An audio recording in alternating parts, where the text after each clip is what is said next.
বাবুর দাদি উনি হজ করেছেন, হ্যাঁ। হুম, খুব স্বাভাবিক, তোমরা হয়তো দেখে থাকতে পারো যে ভোটের সময় তার ছেলের সাথে ভোট দিতে গিয়েছিলেন। হুম, হুম, হুম, হুম। হ্যাঁ, তাকে তোমরা মাথায় হিজাব পরা দেখেছো। হ্যাঁ, হ্যাঁ।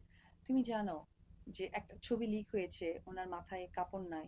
উনি কি পরিমাণ হার্ড হয়েছে, এ ব্যাপারটা কি তোমরা জানো? উনি খুব অনেক কষ্ট হার্ড পেয়েছেন হয়েছে, তার। ভীষণ। উনি খালি মানে বলতে বলতে খুব মানে ভারাক্রান্তই বললেন যে কোন দুনিয়ায় এসে পড়লাম অপু, যে আমি হজ করেছি, আমি আমার একটা এই ধরনের বয়স্ক একটা মানুষ, পিকচার কথা আমার শুনে। মাথায় কোনো কাপড় নেই, কিন্তু পিকচারটা দেওয়া নিয়ে অস্থিরতা, কারণ আর কারোর সাথে তো তুলতে পারিনি, হুম, হুম। বিধায় আমারটাকে ইউজ করতে হয়েছে। তো ভীষণ কষ্ট পেয়েছেন উনি, কারণ দেখো, ওই পিকচারটা তো বুবলির পেজ থেকেই আপলোড করা আমি হয়েছে আসলে সম্ভবত। এত ডিটেল বলতে চাই না, আমার মনে হয় যারা বোঝার ডেফিনেটলি বুঝতে পারছে। তো ওনার মাথায় কাপড় নেই, হ্যাঁ, কারণ উনি হজ করা মানুষ।